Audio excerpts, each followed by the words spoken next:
Hola a todas las personas que nos acompañan en esta entrevista. Soy Sofía Gaitán Sánchez y hoy tengo el honor de conversar con Clara Rojas, una mujer colombiana que representa una historia increíble de valentía, perseverancia y compromiso con la paz y la justicia.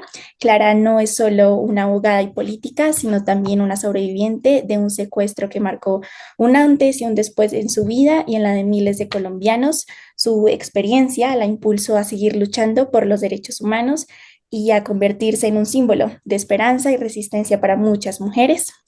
En esta entrevista exploraremos su camino personal, los aprendizajes que ha obtenido frente a la adversidad, su visión sobre el liderazgo femenino y cómo su historia puede inspirar a niñas y jóvenes a nunca perder la fe en sus sueños, incluso en momentos más difíciles. Bienvenida, Clara. Es un verdadero honor tenerte con nosotros. Para empezar, ¿podrías contarnos un poco sobre ti y cómo fue tu camino hacia el activismo y la política? Bueno, pues lo primero, mi gracias y me anima mucho pues que muchas jóvenes como tú pues estén interesadas en este tipo de actividades. Realmente cuando me dijeron pues me sentí muy animada porque realmente me parece que es una manera también de contribuir con la juventud actual y me alegra que tengan tanta energía y empiecen digamos también. Bueno, qué decirte, yo soy bogotana de nacimiento y estudié en un colegio, Hijas de Cristo Rey. Mm. En aquella época no eran mixtos como ahora, pero digamos que tuve una formación linda y unas compañeras de colegio que incluso saqueamos de almorzar la semana entrante. Llevamos 44 años desde que salimos del colegio, imagínate tú.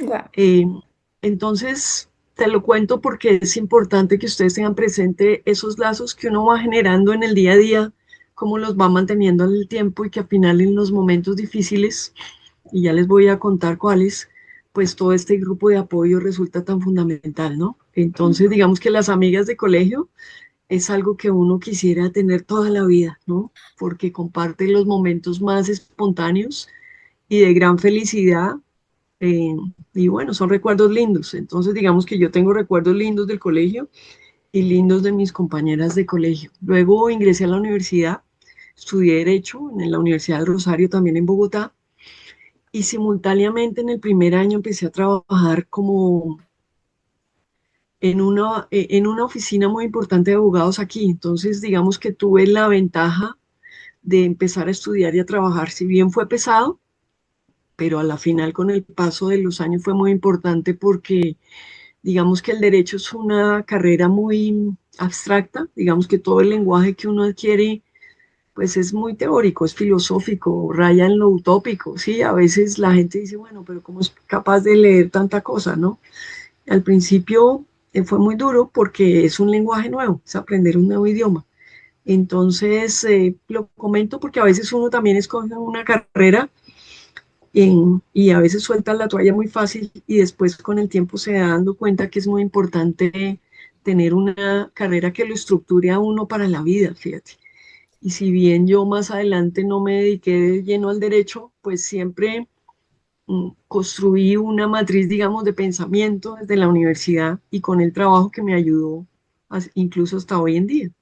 Entonces, quizá ya que me estás diciendo qué cosas y enseñanzas he tenido, a lo largo que te cuento mi experiencia, te voy contando cosas que he descubierto que en su momento no era consciente que eran importantes, pero Mm. que con el paso de los años me doy cuenta que haber estudiado una carrera fue importante y que haberla terminado fue más. Y, y sin duda también los compañeros de colegio y de universidad, pues los sigo teniendo, no a todos, pero sí a una gran mayoría en contacto. Y como te conté, pues, o les conté, también empecé a trabajar simultáneamente y eso también me ayudó como a poner polo a tierra, a ver que eso que yo estaba viendo en abstracto, pues cómo era en la realidad, ¿sí ves? Y claro, ese polo a tierra es difícil porque trabajar y lograr los horarios y las responsabilidades, así fueran pocas, con el paso del tiempo uno va adquiriendo más responsabilidad y cuando se va dando cuenta de pronto tiene muchas cosas, pero tomar el ritmo, adquirir esas responsabilidades, creo que a mí me ayudó porque lo empecé casi que a los 18 años, ¿sí ves? Ujú. El caso es que cuando yo me gradué de abogada, pues digamos que yo ya tenía una ventaja sobre muchos de mis compañeros porque yo llevaba 5 años no solo de carrera, sino de trabajo. Claro, Eh, sí, de entonces, digamos que experiencia. me conecté más rápido al mundo del trabajo, ¿sí ves? Ujú. Y aprendí a- a usar algo que uno no aprende sino con mucho tiempo y es como el manejo del dinero, ahorrar. Uno al principio se quiere comprar toda la ropa, se lo gasta en, no sé, en cosas que son importantes aparentemente para uno, pero se da cuenta que se lo gasta y es importante ahorrar, ¿no? Entonces eso se adquiere pues con el paso del tiempo. Entonces, estando en esta oficina de abogados, que te repito era muy importante porque manejaba el sistema como en las oficinas de abogados de Estados Unidos, de hecho tenía contacto con más de 40 oficinas en más de 40 países en todo el mundo. Entonces, digamos que tuve esa exposición a lo internacional muy, muy joven, ¿sí ves? Que eso Sí, también fue muy importante para darme cuenta que así como yo trabajaba aquí en esta oficina de abogados, había otros jóvenes en otros países del mundo, pues también luchando y tratando de salir adelante en circunstancias semejantes, ¿no? Eso fue muy interesante. Y luego estuve ahí 8 años, de hecho, logré ser asociada de la firma y eso fue una experiencia muy importante, digamos que fue muy formativa. sí. Entonces fue muy importante entrar, pero diría yo que también salir, porque Mm. eso me dio el paso a otras actividades que yo tal vez no vislumbraba, porque realmente entrar de entrada, perdón la redundancia, muy buen trabajo. De entrada, pues a veces uno piensa que esto es lo único que existe y no ven otras cosas.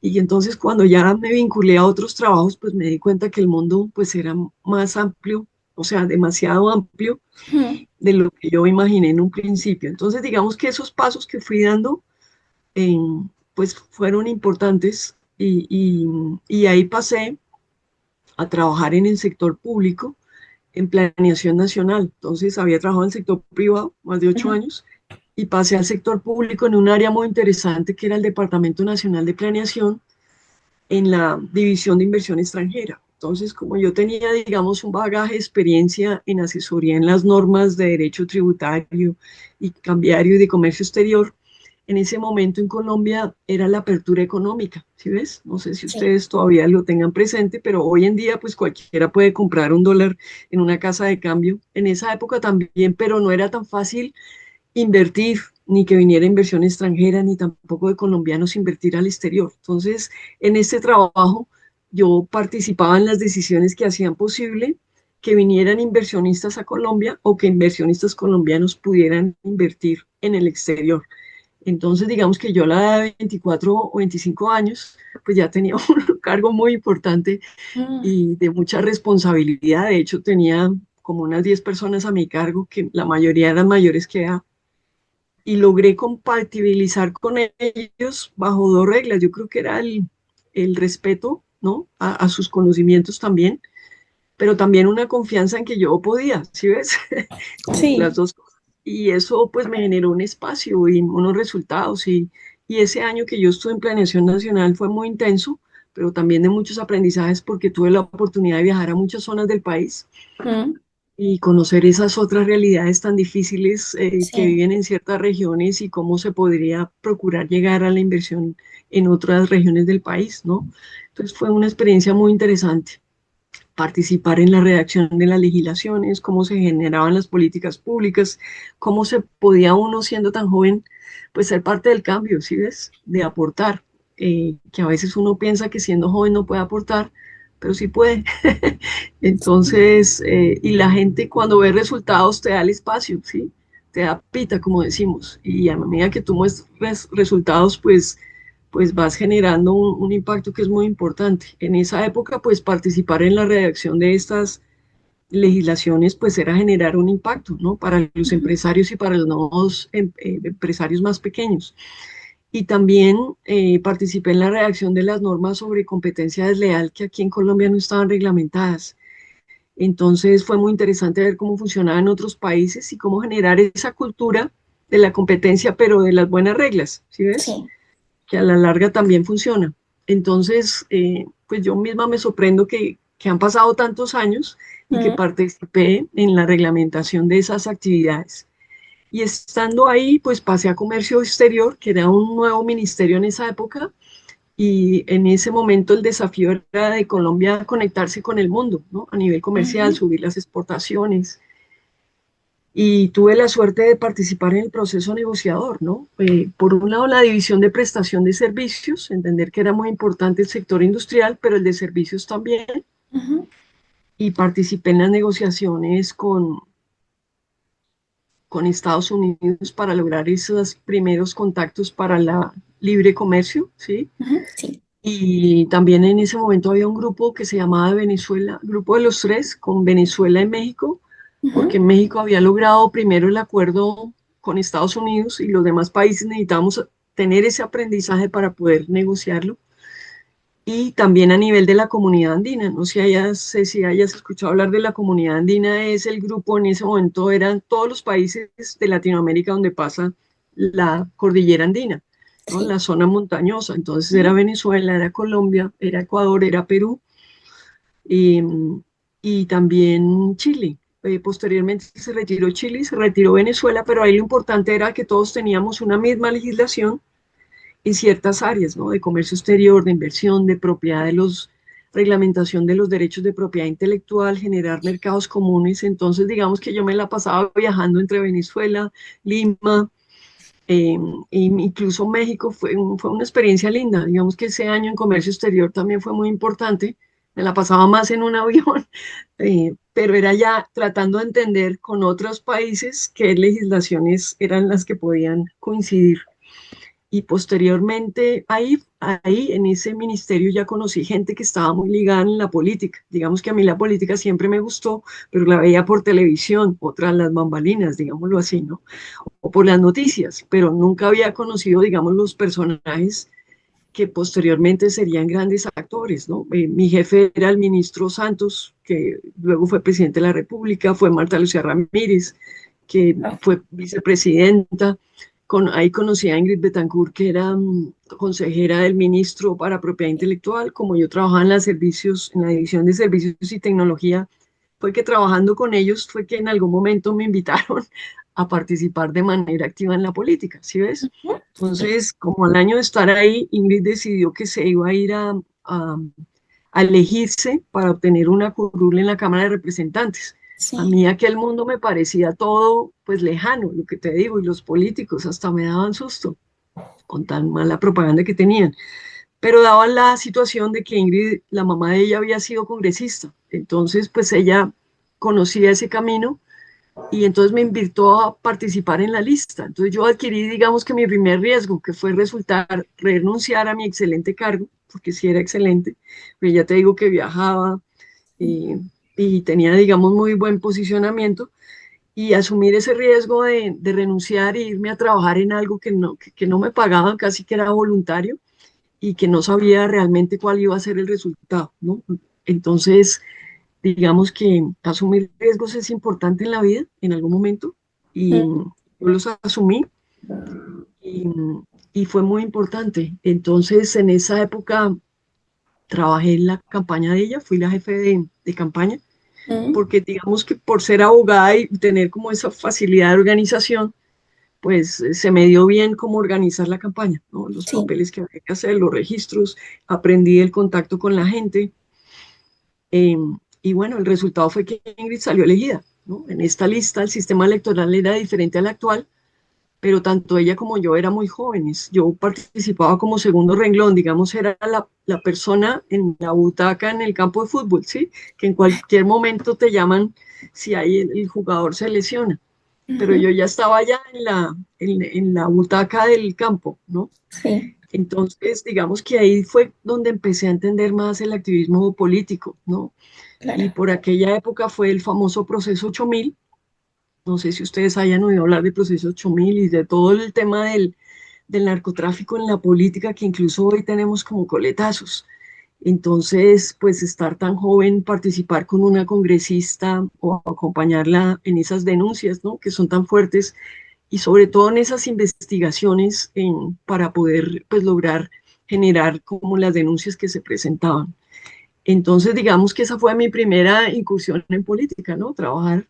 al lado de ella y después de eso, pues yo ya decidí volver al sector privado y a trabajar de manera independiente, asesorando empresas y participando en proyectos de cooperación internacional, que fue muy interesante porque pude asesorar a comunidades indígenas para generar su propia legislación, como yo he trabajado en la decisión andina, ¿sí ves? Sí, sí, A nivel latinoamericano también había un movimiento de comunidades que querían proteger sus derechos, ¿no? Entonces, digamos que esa labor fue muy importante y al cabo de los años, pues Ingrid ya estaba haciendo su campaña para el Senado y un día me llamó y me dijo que iba a renunciar y que quería lanzarse a la presidencia. sí, Entonces, pues yo le dije que sí, que hágale. Cuando estamos muy jóvenes a veces asumimos riesgos que con el paso del tiempo no dimensionamos tanto, ¿no? El efecto, pues realmente. Y estando en esa campaña presidencial fue que en el año 2002, en febrero, desafortunadamente fue que nos secuestraron, ¿sí ves? Entonces, digamos que ahí fue el antes y el después. El secuestro durante ese momento era por parte de las FARC, en esa época era un grupo armado y era muy difícil realmente las condiciones de seguridad en Colombia. Y estamos como teniendo actualmente ciertas cosas de esa época, pero en esa época digamos que el nivel de secuestro era altísimo, había como 2.000 secuestros, 2.500 al año, ¿no? Hoy tenemos unos niveles de 200 secuestros, nos parece que es una cantidad y es enorme, fíjate. En esa época estamos hablando del 200% más, ¿no? sí, O sea, claro. casi que la gente no podría ir por las carreteras a sus fincas o sea, realmente era una situación de inseguridad muy fuerte. Entonces, pues nada, a mí el secuestro me cambió la vida totalmente, ¿no? Fue un antes y un después. Es una experiencia que uno no le desea ni al peor enemigo, porque realmente uno está totalmente aislado y, y al estar totalmente incomunicado y al borde de la muerte constante, porque no sabes si lo van a matar o lo van a devolver, pues esto te genera otro desarrollo de habilidades emocionales. En mi caso, habilidades, otras personas no la desarrollan.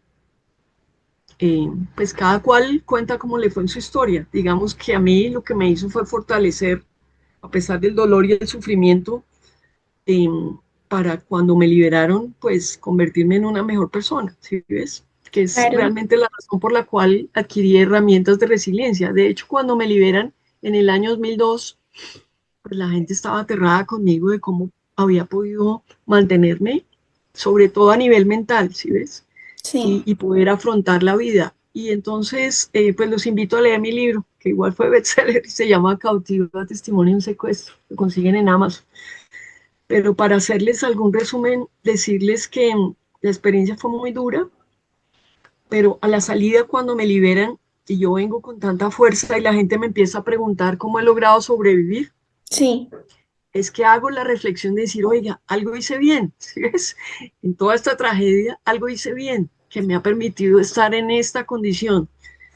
Y ese bien me dio para otro libro que se llama Resiliencia Personal a Prueba de Fuego, porque la gente me empezó a invitar a dar charlas no solo aquí en Colombia, sino en otros países del mundo. Estuve en Oslo, estuve en España, en muchos países de Latinoamérica contando mi experiencia del secuestro, ¿sí ves? mm, Eso vivía, me pagaban realmente las conferencias muy bien. Entonces, toda esa reflexión para preparar las conferencias me dio para mi libro y de hecho hoy me siguen invitando a dar conferencias, fíjate, o charlas de este tipo, porque es contar una experiencia, porque la gente se aterra que, digamos, logré tener herramientas que construí para poder sobrevivir y salir adelante, que creo que es lo más importante. Entonces, lo que te digo, cuando a mí me liberan, yo ni sabía que era resiliencia, fue cuando la gente me lo dijo que y empecé a investigar y crucé, digamos, la teoría con mi propia realidad y digamos que yo fui un aprendizaje empírico. Aprendí fue a través de la experiencia, ¿no? sí, claro. Entonces, cuando ya tú ves la teoría, dice, oye, yo encajo en este patrón de poder afrontar situaciones difíciles, no solo hablemos del secuestro, sino la muerte de un ser querido, una enfermedad terminal, un tsunami, ese tipo de cosas que te sacan fuera de base, ¿no? Mm, Para algunas personas la ruptura afectiva también genera una situación muy difícil. Entonces, pues de todo eso hay que tener herramientas para salir adelante. Entonces, ¿qué me ayudó a mí? Darte algunos tips, porque pues la idea es que lean el libro o en algún momento pues una charla que les pueda ofrecer. Diría yo, antes de que me pasara todo esto, yo había leído muchos libros, que eso uno dice que no, pero son otras maneras de viajar y conquistar nuevas experiencias. Digamos que en la época en que yo fui niña, fui joven, no era tan fácil viajar como hoy. Digamos que hoy Mm, para una chica joven y como ahora ustedes, el mundo es sí, pequeño. fácil viajar, sí, pero en aquella época por los recursos o por toda la situación, pues excepcionalmente podía uno no solo viajar dentro del país, sino fuera del país, ¿no? Ya Ujú. digamos que familias muy adineradas lo podían hacer, pero el normal de la gente nos costaba más trabajo. Entonces, digamos que a través de los libros es otra manera de viajar, ¿no? Entonces tú viajas a través de las historias o de los personajes que te gustan. Encantaba leer las biografías, algunas cosas de historia, pero también libros de mejoramiento personal, que ahora están muy de moda, pero en esa época eran excepcionales también, digamos que estaban empezando a salir. Entonces yo veía que la gente de sus historias escribía un libro y decía, oiga, ¿qué aprendí? Entonces a mí eso me empezó a llamar la atención, digamos que sin saberlo empecé a desarrollar las habilidades blandas, estas soft skills que ahora están tan de moda, ¿no? La Sí, empatía, claro. la innovación, la fortaleza, la fe, la esperanza, todas estas que la interrelación con la gente que, que ahora son tan importantes o más que el conocimiento técnico que tú puedas tener. Digamos que en mi época el énfasis mayor era en tú ser la mejor estudiante de tu clase, tener el mejor sueldo, ¿sí? Todas Sí. las cosas que están afuera de ti, era como la meta. Pero yo me di cuenta, y eso lo aprendí también en el secuestro, que a la final todo eso es afuera, pero lo más importante para lograr sobrevivir y ser feliz, que a la final es lo que cuenta, es el conocimiento y el trabajo que tú tengas sobre ti mismo, ¿sí ves? Claro. Conocer tus emociones, conocerte a ti mismo, porque cuando no tienes nada, lo único que tienes es a ti mismo. Es como esa mirada que tú haces al espejo en las mañanas y dices, ¿me gusta o no me gusta? ¿Sí ves? Entonces Mm, es aprender a reconocerse y en la medida que uno se reconoce y se acepta, y entonces entiende que hay cosas que podría reforzar, otras que no, otras dejar de lado, pues es una manera también de ir generando un conocimiento personal, un fortalecimiento, un crecimiento, que eso es de cero a siempre, ¿sí ves? sí, sí, claro. Entonces, digamos que aprendí muchas cosas, ¿no? Duro, porque la experiencia, te repito, fue dura, pero cuando me preguntaron que cómo lo había hecho, pues diría que por los libros y también por la experiencia familiar que había tenido, por la educación que había tenido en el colegio, por las amigas del colegio, por los amigos, todas esas, digamos, archivo emocional que yo tenía en mi mente en el momento en que no tuve nada, pues hice acopio de todas esas experiencias emocionales y esos recuerdos me permitieron asirme de algo, soñar en recobrar la libertad, como que valía la pena volver a la libertad, recobrar todo ello y cuando se me dio, pues disfrutarlo, ¿sí ves? Valorarlo en su esencia. Entonces, pues nada, eso te diría en términos generales. Cuando ya me liberan, escribí mi libro Cautivo y es de la nada también aprovechar las oportunidades. Yo siempre había querido escribir, pero no había tenido el tiempo porque trabajaba pues de sol a sol. No tenía una historia que contar, ¿no? Tampoco tenía una editorial, ¿no? Cuando me liberan tenía todo, una historia que contar, el tiempo para escribir, no tenía trabajo y, y varias editoriales que estaban proponiendo que querían publicarlo. Entonces, digamos que también fue aprovechar esa oportunidad, medírmele algo nuevo, asumí otro riesgo, que fue escribir mi propio libro. Y para mi sorpresa, pues resultó ser un bestseller internacional. De hecho, lo tradujeron a más de 10 idiomas en esa época. Después de García Márquez, en ese año yo fui la colombiana más traducida, ¿sí ves? Cosa que yo nunca esperaría, ni haber vendido el libro, ni tampoco esto que te estoy contando. Sí, Entonces, una cosa te va llevando a la otra, ¿no? Digamos claro. que hay un sueño que tú tienes y cuando se te abren condiciones, oiga, este es el momento. Yo siempre quería hacer algo diferente de mi carrera y era escribir, pero no sabía tampoco ni qué escribir, ¿no? Ni sobre qué. Sí. Y Pues cuando me liberan, pues lo hago, ¿sí ves? sí, mira tan interesante lo que dices, que una presencia, una experiencia tan difícil que has tenido se convierte en una oportunidad para lograr algo que querías hacer de una forma en la que usas tus herramientas personales, tu red de apoyo, como mencionas, de tus compañeros, de tus enseñanzas, de tus aprendizajes, tu educación, y cómo coges esa vivencia en convertirte un puente a otras mujeres y a otras personas del país para compartir esa experiencia y dar testimonio de que es posible superar cosas muy difíciles. Definitivamente el secuestro es una experiencia que desafía por completo la noción del tiempo, de la libertad. Me imagino que fue un proceso muy interno, muy complejo, lleno de retos, miedos y pequeñas decisiones que te ayudaron a no perderte en el dolor. Y después de atravesar una experiencia tan traumática, muchas personas necesitan años para reconstruirse y es completamente válido. Pero tú, Clara, elegiste tomar tu experiencia como un punto de partida para servir aún más, para defender a quienes habían vivido cosas similares y no tenían esa voz para hablar de la paz desde un lugar de profunda legitimidad. Esa elección seguro no fue sencilla porque implica exponerse de nuevo y dar, como te digo, testimonio de momentos difíciles. Me pregunto, ¿qué te movió a seguir adelante y transformar ese dolor en acción? ¿Cuál fue tu inspiración en ese momento? Pues hay dos factores fundamentales. Uno, pues que yo tuve mi hijo en cautiverio, ¿sí ves? Mm, Entonces la conciencia y el deseo de sacarlo adelante para mí fue vital, ¿no? Entonces mi hijo se llama Manuel y se lo puse porque un día leyendo la Biblia me di cuenta que el significado era Dios con nosotros. Y yo dije, mm, oye, yo quiero que mi hijo sea eso, una bendición de Dios en mi vida, ¿no? Y por eso me encanta el nombre. Para mí fue un impulso enorme. Entonces, digamos que yo, cuando me liberan, no tengo tiempo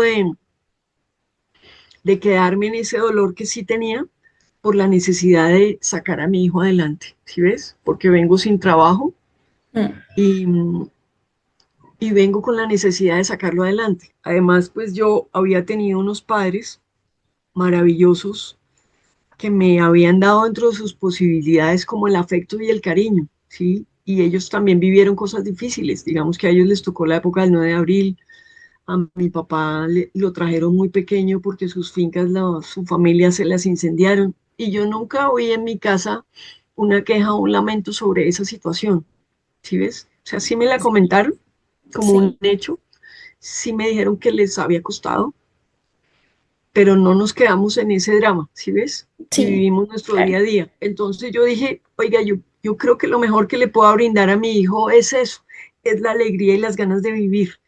Y Mm, la única manera de poderle brindar a mi hijo la alegría y las ganas de vivir es yo liberarme de esta melancolía, rabia, bronca que tengo con todo lo que pasó, mm. ¿sí ves?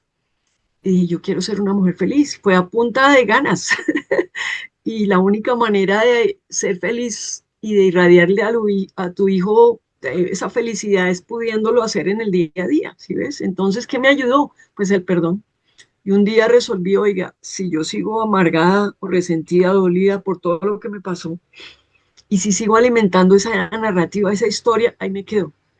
Mm, Entonces dije, no, ¿y qué me voy a esperar a que me pidan perdón? Ahí me quedo, ¿sí ves? O sea, yo no convertí al antiguo agresor en protagonista de mi vida. Yo una vez recobré mi libertad, chao, bambino, sí, eso no es conmigo. Y me concentré en lo que para mí era más importante, que era mi salud física y mental, la de mi hijo, y en buscar trabajo y en salir adelante, ¿sí ves? mm. Entonces también esa necesidad y ese impulso me hizo como dejar todo eso atrás y pedirle a Dios que me diera esa fuerza para superar el dolor, ¿no? Realmente es que Sí, cuando a mí claro. me liberan, una tía que vivía en Florida me invitó a su casa y me dijo, yo tenía un tema mediático muy fuerte recién liberada. Entonces ella me dijo, ven, ¿por qué no te pasas un mes o dos aquí y después que ya lo tengas polo a tierra, pues ya miras a ver qué haces? Y cuando me Wow. recibió en el aeropuerto, me dijo, antes de llegar a la casa, paremos aquí en una basílica y, y tú le entregas todo este dolor a la Virgen y a Dios. Y para mi sorpresa, pues yo no sabía que en Estados Unidos había basílicas y conocí una en Orlando. Me pareció tan linda antes de entrar en la ciudad. Entonces, el Mm. primer reconocimiento, saber que había basílica. Cuando llegué, como era un día entre semana, estaba sola. Entonces era como que la iglesia estaba solo para mí. Y era, ojalá puedan ir algún día, se llama María Reina de Todos los Santos en Florida. Y era llena de mosaicos azules, o sea, yo sentí como un ambiente de luz. Sí, Y entonces le dije a la Virgen, oye, todo este dolor que yo tengo, prendí varias velitas, hice como la abstracción de dejarle todo ese dolor que era superior a todas mis fuerzas, capacidad de expresión, te lo dejo a ti, que tú lo manejes como mejor quiera. Ayúdame a perdonar, ¿sí ves? sí, Una experiencia linda, se lo cuento porque a veces uno está rabioso y esa rabia hay que sacarla, hacer como el ejercicio de plastilina, de sí. sacarla de tu cuerpo para ponerla en otro lado, ¿sí? Y eso fue lo que yo hice. Si tú analizas, ¿no? Prender la vela, hacer la abstracción de entregárselo en una cajita y dejárselo allá. Entonces, como que yo empecé a fluir más, ¿sí Mm. ves?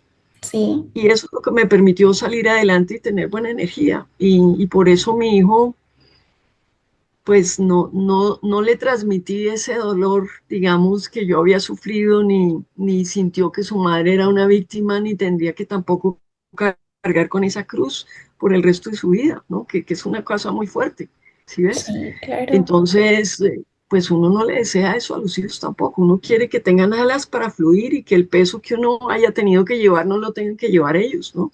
A mí mis papás no me dejaron ese peso, a pesar de No, que ellos también habían sufrido, ¿sí ves?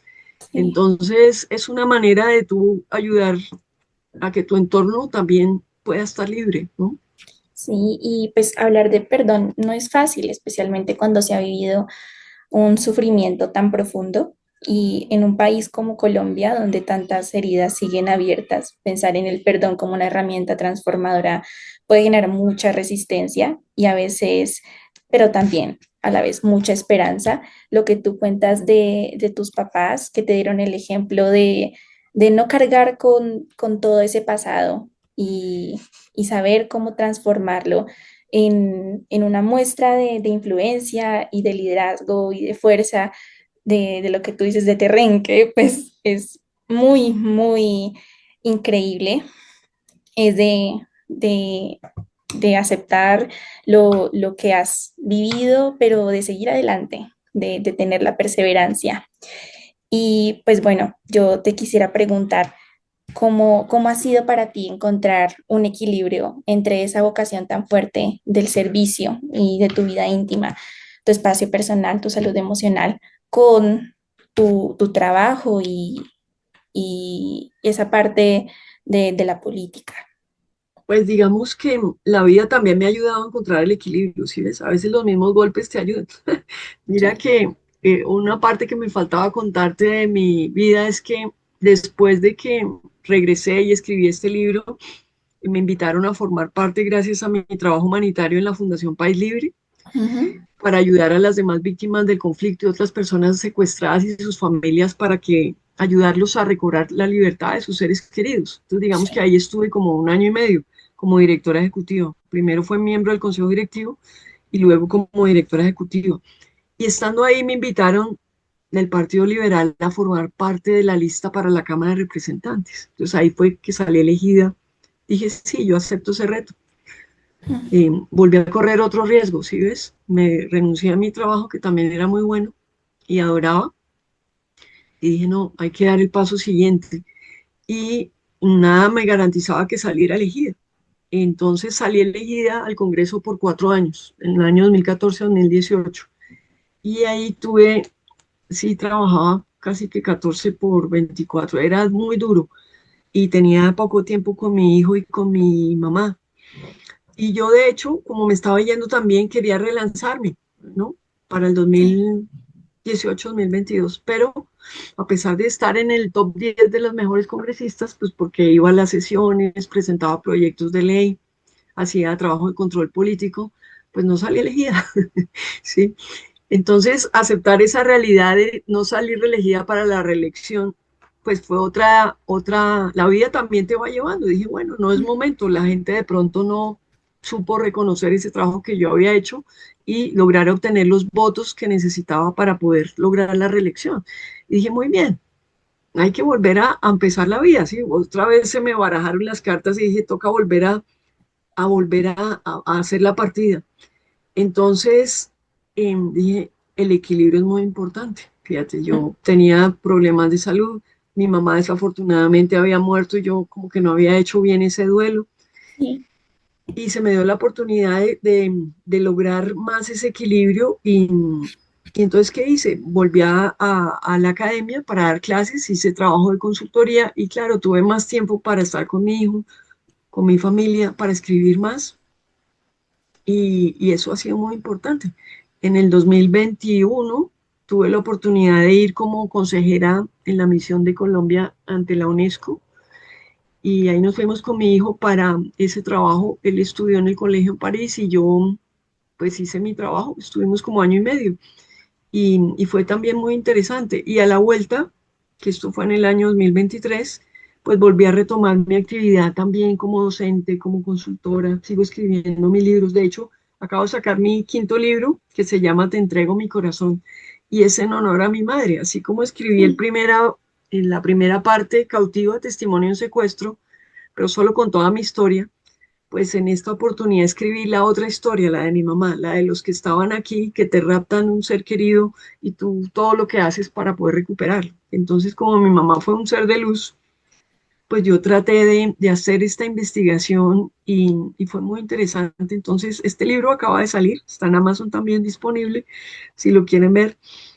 Y, y nada, pues sentía yo que quería como también hacerle un homenaje a la memoria de mi madre que sin duda fue fundamental para que yo, con sus enseñanzas, me lograra sostener allá, a pesar de que no tenía comunicación, fíjate, recuperar la libertad, porque siempre me abrió los brazos para volver con mi hijo.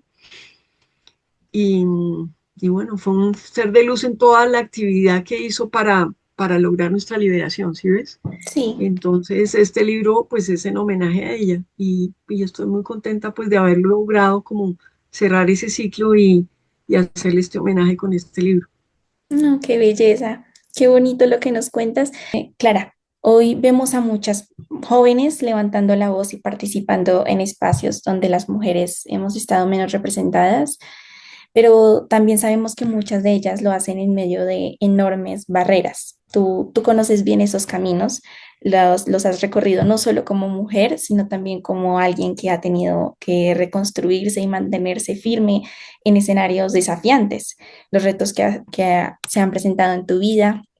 Entonces, desde tu experiencia, ¿cuáles crees que son los retos más profundos que enfrentan hoy las mujeres jóvenes que quieren llegar a generar cambios? ¿Qué consejos prácticos y emocionales les darías para que puedan persistir incluso en momentos difíciles? A ver, ¿qué te digo? Es una respuesta que no es fácil y de hecho voy a tratar de comentártela. Diría que los desafíos hoy para las jóvenes dependen de la época. Digamos que Sí, nosotros cuando tuvimos 20 o 30 años tuvimos desafíos diferentes a nuestros padres, ¿no? mm, Y entonces los desafíos que tienen ahora son diferentes, pero también tienen las herramientas para afrontarlos. O sea, cada época como que genera sus desafíos, pero cada persona también, de acuerdo a su época, pues también está acorde con su época. ujú, Entonces, decirte que no solo las chicas, sino los jóvenes, todos en general jóvenes tienen desafíos. mm, Son diferentes a los que tuvimos nosotros y a los que tuvieron nuestros padres y a nuestros abuelos. sí, Entonces, ¿cómo afrontarlos? Yo diría que es adquiriendo la conciencia de que el cambio en la vida es parte de la vida, ¿sí ves? mm, Porque quizá nosotros, por el ambiente en que estamos criados, damos las cosas por hecho, ¿cierto? O la universidad en que estamos, o el trabajo, la casa, incluso la familia, todo lo damos por hecho, pero no estamos adquiriendo la conciencia de que el cambio es una constante.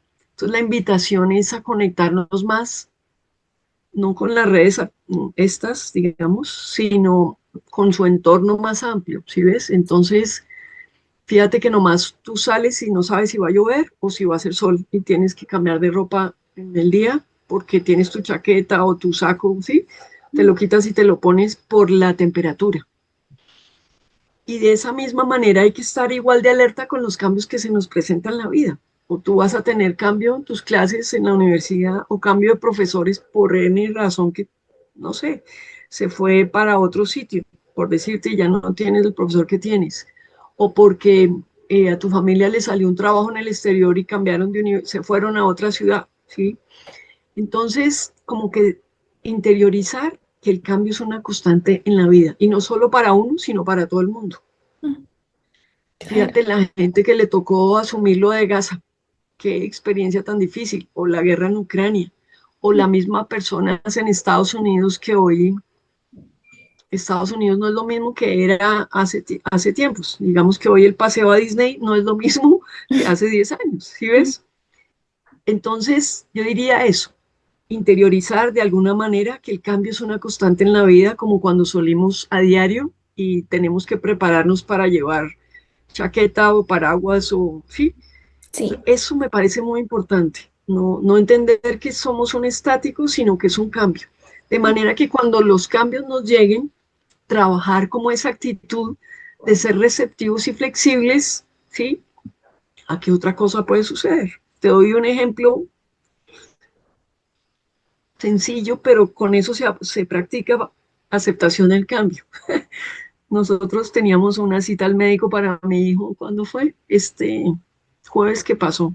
ujú, Y llegamos y resultó que la señora que atiende no nos mandó la razón ni a él ni a mí de que tocaba llegar una hora antes porque tenía que aplicarse una medicina para poder estar ujú, dispuesto. Y es increíble perder la cita, todo lo que se demora a sacarla, hacer el paseo hasta acá, parquear, ¿no? Son cosas sencillas, pero pues ahí perdiste la mañana.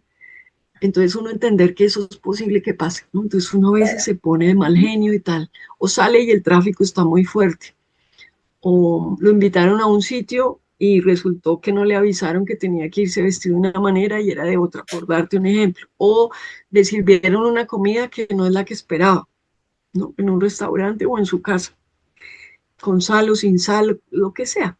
Como practicar en esos momentos de la vida a día que son sencillos y no salirse de sus chiros, como decimos popularmente, por esas sí, cosas que son sencillas, ¿no? claro, En ese tipo de cosas practicarlo y entender que o puede haber tráfico o cambio de temperatura o la cita o la persona no llegó, ¿sí? Y no pasa nada, podemos reprogramar la cita, no claro, pasa nada. Podemos pedir otro plato, podemos probar cómo sabe sin sal, por decirte, o sin gluten o con gluten, ¿sí? Cualquiera que sea el cambio que se nos claro, presenta, como interiorizar e ir practicando que los cambios pueden ser, por más de que ya los tengamos súper determinados, ¿no? sí, Practicar el cambio como parte de la vida, de manera que cuando nos lleguen las pruebas duras, ¿no? Como es la muerte de un ser querido, que uno mm, da por hecho que los va a tener toda la vida, ¿no? Va a tener de por vida a sus papás. Y un día cualquiera se le van y ya no están, ¿sí ves? sí, Entonces uno tener la capacidad de decir, oiga, yo puedo afrontar la vida a pesar de que esto me duele entrañablemente. Es algo que uno nunca está preparado mm, para la muerte de un ser querido, a pesar de que uno ha visto el dolor en otra gente, pero solo hasta que le toca dice, oiga, me toca afrontar esto. sí, Entonces, pues esas son las pruebas duras, fíjate. A mí, el día en que me secuestran, ¿yo qué pensaba? Yo pensaba yo como viajaba en el día a día, por la mañana salía y volvía en la tarde, pues yo cuando fui ese día a San Vicente del Caguán, yo venía pensando que a las 6 retomaba el avión para volver. Imagínate, para mí lo tenaz que a las 9 de la mañana yo ya estaba secuestrada, o a las 2 de la tarde creo que fue, ¿sí? sí, Cuando yo en mi mente estaba era que yo volvía esa tarde a mi casa, ¿no? Entonces, pues entender, ¿no? Que hay que tener paciencia con los cambios de la vida, por más duros que sean. Entonces, yo creo que es eso, es ir teniendo esa flexibilidad que hay que irla construyendo con las cositas sencillas que a veces le damos mucha importancia a algo que no la tiene, como el mm, cambio de la cita o el tráfico o se me pasó salir con la gabardina y llovió y me mojé, pues me mojé. ¿Qué pasó? Nada por decirte, exacto, ¿sí? O se me sí, puso liso el pelo, cualquier cosa. A veces las mujeres también nos complicamos más de la cuenta, ¿no? Se me quedaron los aretes, sí. ay, o la foto, lo que sea, ¿sí ves? A veces uno se hace un mar de preocupación por cosas que no lo tiene. Entonces, cuando le llegan las pruebas duras, pues uno no está listo, ¿sí ves? Entonces, pues hay que prepararse para lo duro. O el día que, fíjate, no sale elegido, pues sí, es parte de la situación. Si yo hubiera tenido comprada la elección, pues seguro tendría fijo el resultado. Pero como no lo tenía, estaba participando con las reglas del juego, pues un imponderable es que tú no salgas, ¿sí? Mm, Pues, ¿qué hice yo? Pues perfecto, hay que aceptar este vivir. resultado, ¿sí Mm, ves? Pero entonces hay que prepararse para cuando te toquen las pruebas duras. Eso claro. es. Y Entonces ese sería el tip que yo les daría. Con ese los dejo, aceptar los cambios como parte de la vida.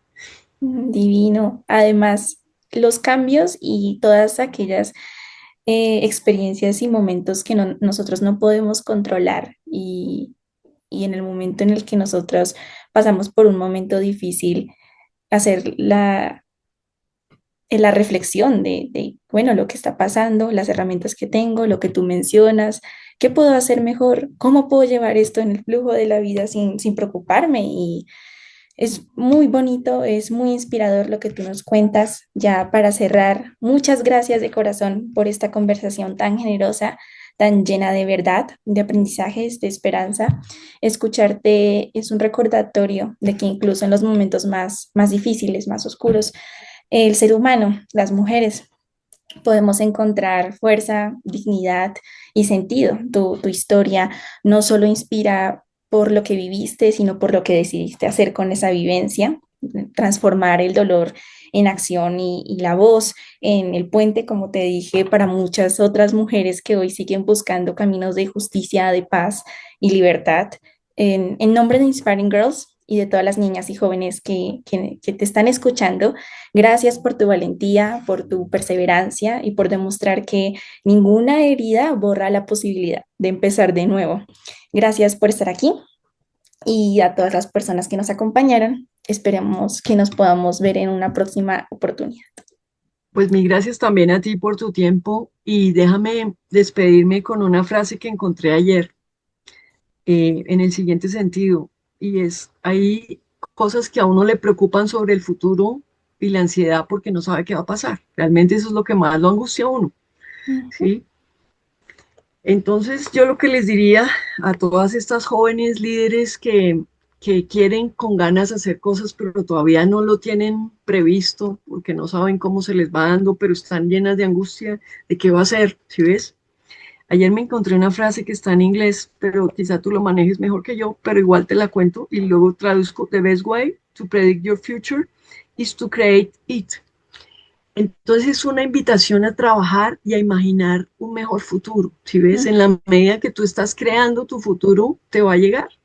Y esa es la invitación a todas ustedes, a generar mecanismos y herramientas de innovación en su vida para que cuando menos se den cuenta, está ahí, de acuerdo a su creación, ¿sí? Entonces, invitarlas a innovar, a generar otras maneras de ser, de pensar, de actuar, de vivir, o las mismas con un estilo propio, o como quieran, pero es una manera también de afrontar, digamos, esa incertidumbre del futuro que a veces puede resultar agobiante. Entonces, nada, mil gracias a ustedes y desearles lo mejor.